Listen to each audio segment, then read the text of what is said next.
최근 상하이에서 대유행이 창궐하자 급하게 상하이 도시 전체를 잠가버린 중국 때문에 글로벌 반도체 기업들이 중국을 탈출하며 오히려 한국을 글로벌 반도체 허브로 점찍으며 한국으로의 대규모 이전을 준비하고 있습니다. 중국 국가통계국에 따르면 4월 반도체 칩 생산량은 전년 대비 12.1%나 줄어든 259억 개로 집계됐다며 이는 2020년 12월 이후 가장 낮은 수치라고 전했습니다. 무엇보다 중국 반도체 산업 중심지인 상하이 봉쇄 영향이 가장 컸던 것으로 분석이 되는데요. 상하이시는 중국의 반도체 칩 매출의 4분의 1이 상하이에서 창출됐다고 밝혔던 만큼 이번 대유행에 따른 봉쇄의 영향으로 글로벌 반도체 기업들의 손해가 막심할 것이라고 분석하고 있습니다. 무엇보다도 중국 정부는 자국 내 반도체 자립을 위해 글로벌 기업들에게 전폭적인 지원을 했으나 대유행 확산으로 인해 큰 감소세로 전환되었는데요. 이에 따라 오히려 글로벌 반도체 기업들이 중국에서 탈출을 시도하는 한편 한국을 반도체 허브로 점찍으며 해외 업체들의 투자가 쇄도하고 있다는 소식이 전해졌습니다. 업계 전문가는 이번 상하이 봉쇄로 인해 중국에 대한 불신이 커진 외국 기업들이 한국에 대한 반도체 공장 설립과 투자를 모색하고 있는 것으로 알려졌다며 이는 국내 반도체 산업 생태계가 한 단계 더 도약할 수 있는 철호의 기회를 맞았다고 설명하였는데요. 특히 최근에는 미국 최대 반도체 기업 인텔이 한국 반도체 공급망 생태계에 대규모 투자를 감행할 것이라며 국내 반도체 소재 부품 장비 기업이 주수의 대상이 될 것이라고 결정하면서 중국 정부는 인텔에 대한 분노와 배신감을 감추지 못하고 있습니다. 인텔은 과거 중국 상하이에 대규모 반도체 칩 공장을 건설하였으나 이번 봉쇄 조치로 인해 공급망에 크나큰 차질을 겪게 되었는데요. 앞으로도 이러한 대유행이 일어난다면 분명 중국 정부가 똑같은 조치를 취할 것이 뻔하기에 이번 유행에 가장 능동적으로 대응한 한국의 대규모 투자를 진행하기로 감행한 것입니다. 무엇보다도 한국은 이미 세계적인 반도체 기업인 삼성과 SK 하이닉스가 존재하기에 그 시너지가 클 것으로 인텔 관계자는 분석하였는데요. 거기에 더해 세계적인 반도체 장비 업체인 ASML 또한 경기도 화성에 2024년까지 첨단 반도체 산업 단지를 만들겠다며 현재 진행 중인 것으로 알려져 있는데 세계 3위 반도체 장비 업체인 램 리서치 또한 국내 투자를 확대할 계획이며 한국에서의 생산 물량을 2배로 늘리고 이미 용인에 R&D 센터를 구축하여 운영 중인 것으로 알려져 있습니다. 이처럼 그동안 중국 정부에게 잡혀있던 글로벌 반도체 기업들이 이번 상하이 봉쇄를 핑계로 그동안 눈독 들였던 한국으로의 생산 거점 이전과 투자를 하는 해외 기업들의 움직임이 잇따르고 있는데요. 업계 전문가는 해외 반도체 기업들의 한국 투자가 꿈틀거리고 있는 가운데 한국의 대유행 방역 성공까지 더해져 우리나라가 반도체 글로벌 밸류체인의 중심으로 떠오를 가능성이 확실시된다며 우리나라 반도체 산업계에 다시 없을 기회가 열리면서 정부가 해외 투자 유치 및 국내 산업 생태계를 강화하기 위한 전략 지원과 규제 완화, 다각도 협력 체계를 구축해야 한다고 전했습니다. 무엇보다도 일본이나 중국 등 다른 국가에서 생산하던 제품을 이미 설비를 갖추고 있는 한국 기업과의 협력 시도 또한 눈에 띄게 늘고 있는데요. 실제로 국내 중견 반도체 소재 업체 관계자는 복수의 일본 업체들로부터 제품을 생산해달라는 요청을 많이 받았다고 전했습니다. 이에 격분한 중국 언론은 최근 한미 경제 동맹 강화에 굉장한 배신감을 느낀다며 한국이 중국의 생산지를 가로채는 모습은 경제적 외교 전략으로 간주하고 한중 무역 관계와 한반도 문제에서 대가를 치르게 될 것이라며 경고의 메시지를 남겼는데요. 이에 외신은 중국은 자국 내 반도체 기업을 키우기 위해서 산업 스파이를 이용하여 외국 기업들의 기술을 훔치고 있다면서 이러한 피해를 직접적으로 겪은 글로벌 반도체 기업들이 중국을 빠져나가는 것은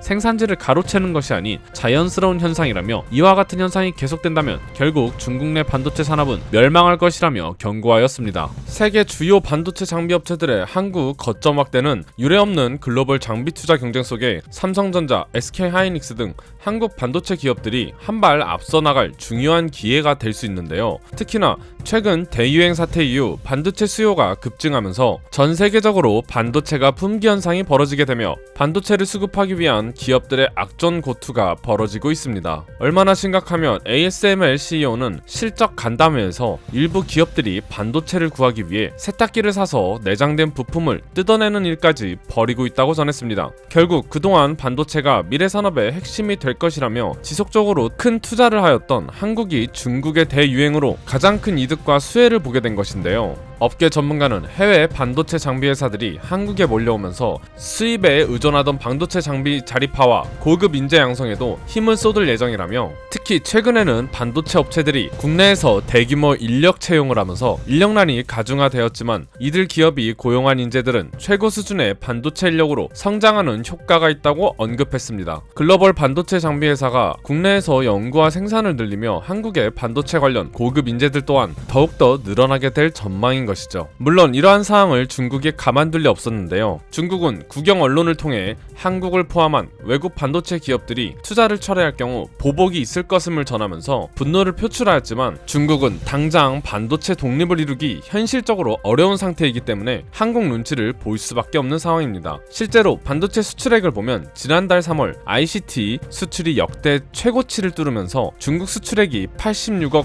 6천만 달러로 전년 동기 대비 19.3%나 늘어났는데요. 즉 중국이 자국 내 글로벌 반도체 기업들이 떠날 준비를 하자 한국 반도체를 다량으로 쓸어 담고 있음을 시사하는 대목입니다. 이에 대해 블룸버그 통신은 중국 정부가 반도체 장비, 재료 분야에서 국산화 정책을 강력하게 추진하고 있지만 상당한 부분은 글로벌 공급망에 의존할 수밖에 없다. 오히려 미중 무역 전쟁 이후 수입처 다변화를 위해 중국 반도체 기업들까지 한국산 제품을 찾는 발걸음이 잦아지고 있다며 한국과 장기적으로 안정적인 협력 유지가 절실한 상태라고 전했습니다. 반도체 패권을 둘러싼 국가들 간의 경쟁이 심화되는 가운데 결국 시장은 한국의 첨단 반도체 기술에 손을 들어주게 되었는데요. 과연 중국이 이번 글로벌 반도체 기업들의 대규모 탈출을 막을 수 있을지, 그리고 이번 사건으로 가장 큰 수혜를 입은 한국이 앞으로 얼마나 더 크게 발전할 수 있을지 기대되는 상황입니다. 이상 국민투비였습니다. 감사합니다.